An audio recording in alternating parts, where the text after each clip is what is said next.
Hello everyone. हम numerical methods का जो चैप्टर हम कर रहे थे उसी को मैं कंटिन्यू कर रही हूँ। अब हमारा यहाँ पे जो ऑपरेटर वर्ड है ई।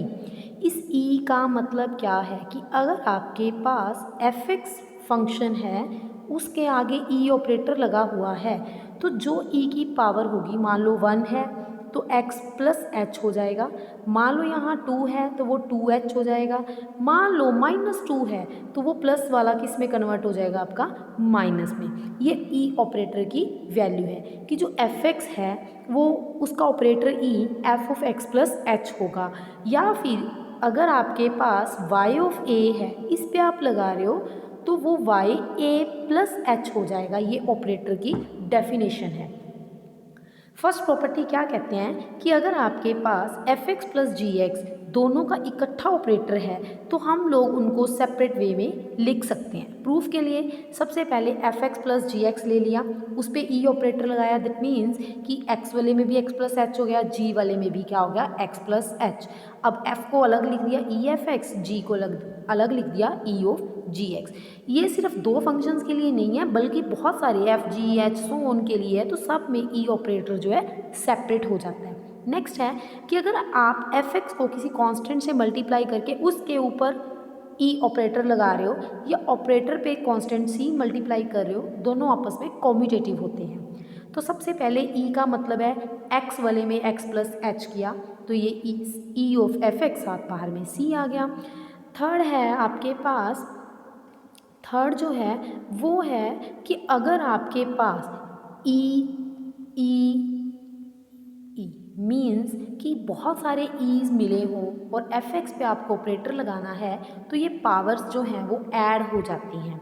मान लो क्वेश्चन के according e power m e power n है तो हम इसको e power m plus n form में जो है लिख सकते हैं। तो उसके लिए प्रूफ में देखिए ई एफ एक्स जो है वो एफ एक्स प्लस एच है। अगर आप ई स्क्वायर कर रहे हो तो दो बार लिखोगे, पहले अकेले ई का एक्स प्लस एच आ गया तो सेकंड के लिए वो अपने आप क्या आ जाएगा, एक्स प्लस 2h। सिमिलरली अगर आप ई पावर एन कर रहे हो तो वहाँ पे क्या हो जाएगा, एन एच। अगर आप ई पावर एम कर रहे हो तो साथ में एम एच आ गया। अब एम प्लस एन को इकट्ठा किया तो e of m plus n with f x आ गया। उसी तरह ये कहते हैं कि अगर f x and g x आपके पास दो फंक्शंस हैं, फर्स्ट को ए से सेकंड को बी से मल्टीप्लाई करके फिर एडिंग करते हो और फिर ऑपरेटर लगाते हो तो जो कॉन्स्टेंट्स है वो बाहर आ जाते हैं, ऑपरेटर्स सेपरेट हो जाते हैं। तो इसके लिए भी कोई खास बड़ी बात नहीं है। आपने अभी अभी पढ़ा कि अगर आपके पास f x and g x दो फंक्शंस हैं और इन पे हमारे पास ऑपरेटर लगा हुआ है तो ऑपरेटर के अकॉर्डिंग एफ एक्स के लिए अलग हो जाएगा और बी जी एक्स के लिए अलग हो जाएगा। फिर अभी आपने एक प्रॉपर्टी पढ़ी, जो कांस्टेंट है वो बाहर आ जाता है तो ए ई एफ एक्स बच गया plus B E of G X बच गया और यही आपको यहाँ पे शो करना था। ठीक है। नेक्स्ट है हमारे पास कि अगर ई और डेल्टा इकट्ठे आ जाएं तो वो कॉम्यूटेटिव होते हैं। मींस ई डेल्टा आई या फिर डेल्टा ई दोनों सेम रहेंगे। अब सबसे पहले हम फर्स्ट पार्ट की बात कर रहे हैं कि डेल्टा एफ एक्स क्या होता है, ये आपको ऑलरेडी समझा चुकी हूँ। ई of x plus H minus F x, इसके बाहर ई लगाया तो ई ऑपरेटर का मतलब क्या होता है कि जितना भी यहाँ पे है उसमें एक एच आप एक्स्ट्रा ऐड कर दोगे तो F of x plus 2h हो जाएगा और एफ एक्स की जगह हो गया एक्स प्लस एच। अब राइट साइड निकालो डेल्टा ई एफ एक्स। अब पहले एफ एक्स पे ई लगा रहे हो तो वो एक्स प्लस एच बनेगा। अब डेल्टा के लिए इसमें फिर एक ऐड करके माइनस सेम करते हैं तो अगर आप चेक करते हो दोनों वैल्यूज़ क्या हैं आपकी, सेम।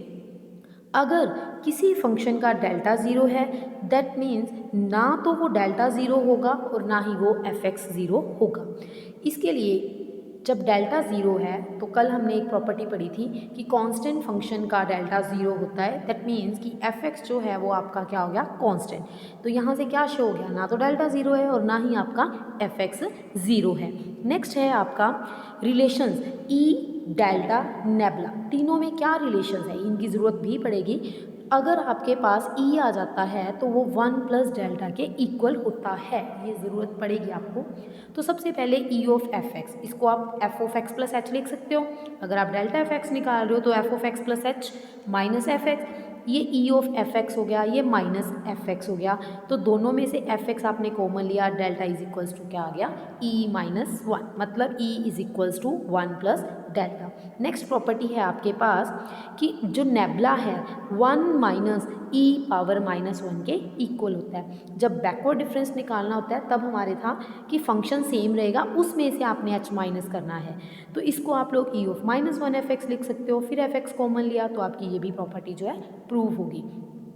नेक्स्ट है जो डेल्टा है वो उसको ई ऑफ माइनस वन करो, वो नेबुला के इक्वल आता है। पहले आप बैकवर्ड डिफरेंस या नेबुला एफ एक्स ढूंढोगे तो एफ एक्स माइनस एच। अब एफ एक्स माइनस एच इसको आप लोग अगर सीधा डेल्टा की यूज़ करते हो तो पीछे वाली वैल्यू उठा के चेक करो, तो ई ऑफ माइनस वन आ गया, यही आपको शो करना था। नेक्स्ट है आपके पास एग्जाम्पल्स ढूंढने हैं। क्या है, y ऑफ 0 2 है, y1 आपको 9 दिया है, y2 28 है, ये सारी दी हुई हैं। आपको y6 एंड -1 पे वैल्यू ढूंढनी है। तो जो वैल्यूज़ दी हैं उनको x की वैल्यूज़ लिख दो, फिर y की वैल्यूज़ लिख दो।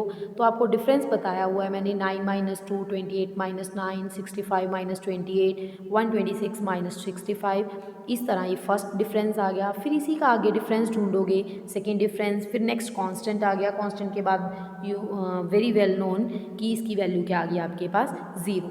तो इसके नेक्स्ट स्टेप में क्या करना है आपको, जो आपको वैल्यूज़ दी हुई हैं, मान लो y2 y4, हमें y6 ढूंढना है। अभी अभी मैंने बताया जो e होता है वो 1 प्लस डेल्टा के इक्वल होता है। तो अगर हमें y6 ढूंढना है तो e पावर 6 ढूंढेंगे, तो 1 प्लस डेल्टा पावर 6 लिख देंगे।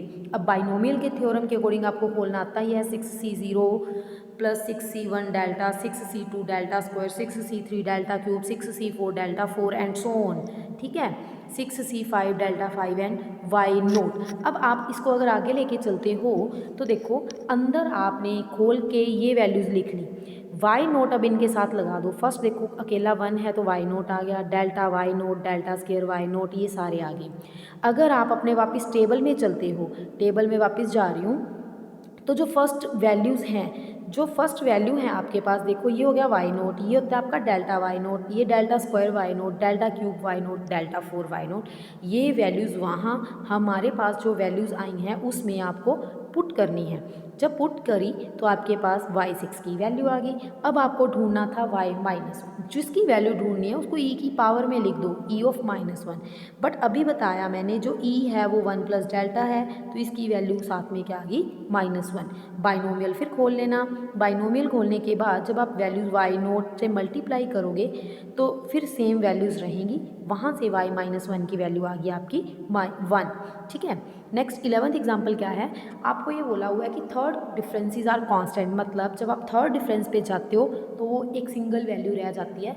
आपको y6 ढूंढना है, ये 3 वैल्यूज़ दी हुई हैं। तो इस क्वेश्चन को करने के लिए 2 मेथड है। एक जो फर्स्ट वर्कशीट में आपने किया था कि आपके पास 3 वैल्यूज़ हैं, अभी आपको 6 ढूंढनी है, तो 4th 5th और 6th आप A B C मान के चल पड़ो और डिफरेंसेस निकालते जाना। लास्ट वाला डिफरेंस आपका इक्वल्स टू क्या आएगा, 9। या तो वो फॉर्मूला था या फिर इस वर्कशीट के अकॉर्डिंग क्या है, आप पहले यहाँ पे n लगा लो, e पावर n। वैसे तो आप 6 लगा सकते हो, ये 6 एंड में पुट करेंगे, आप चाहे स्टार्टिंग में कर लेना। तो 1 plus delta it's power n, साथ में y नोट। फिर आपको बाइनोमियल खोलनी मैंने बताई है, जब बाइनोमियल खोलोगे तो ये आपने बाइनोमियल खोल दी। उसके बाद आपने n में क्या करना है, n की वैल्यू 6।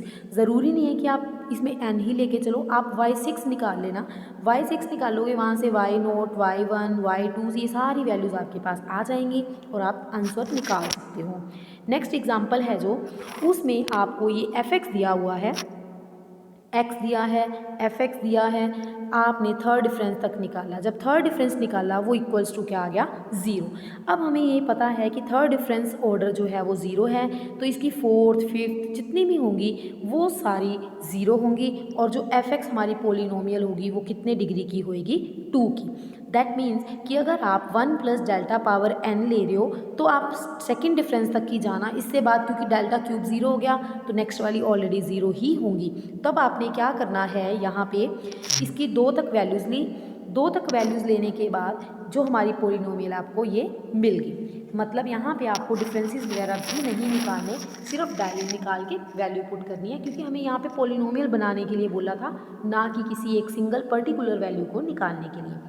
13th है आपके पास delta square by e f x, e power x दिया हुआ है, e power e of x del square. मतलब आपने क्या करना है इस क्वेश्चन में, सबसे पहले ई एक्स का डेल्टा स्क्वायर ढूंढ लो और ई का ई एक्स ढूंढ लो। अगर ई का ई एक्स ढूंढते हो, डिफरेंस जो है आपको वो यूनिटी दिया हुआ है, मतलब 1, एच की जगह इक्वल्स टू क्या दिया हुआ है 1।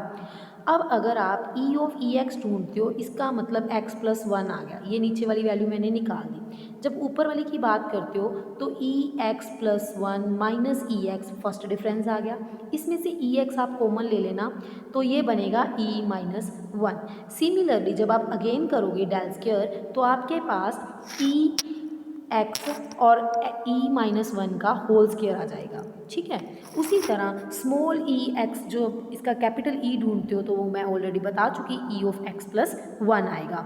इस तरह फिर ये जो दूसरी चीज़ है ये इसको सोल्व कर लेना और आपके पास जस्ट ई पावर एक्स बचेगा, इंटरवल क्योंकि हमें 1 दिया हुआ था, यही आपको ढूंढना था।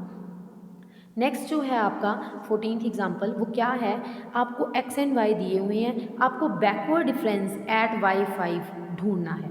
तो सबसे पहले डेल स्क्वायर, ये नेबुला है, it means 1 minus E minus 1 it's whole square, क्योंकि इसकी जो प्रॉपर्टी बताई थी मैंने वो लिख दी, ऊपर स्क्वायर था, स्क्वायर खोल दिया, साथ में y5। अब 1 को y5 से किया तो y5 आ गया, ई माइनस 1 y5 करोगे ना तो वो y4 हो जाएगा, क्योंकि एक वैल्यू हमारी लेस होगी। उसी तरह -2 में से 5 जब लेस करोगे तो वो क्या रह जाएगा 3। अब y5 है 26, y4 है आपके पास 17 और y3 जो है वो है आपके पास 10। जब आपने इसको सोल्व किया तो आपकी 2 जो है वैल्यू आ गई। अभी आपकी 1.1 ऑलरेडी फुल कंप्लीट हो चुकी है, नेक्स्ट बार हम करेंगे 1.2 और तब तक आप इसको प्रिपेयर कर लेना।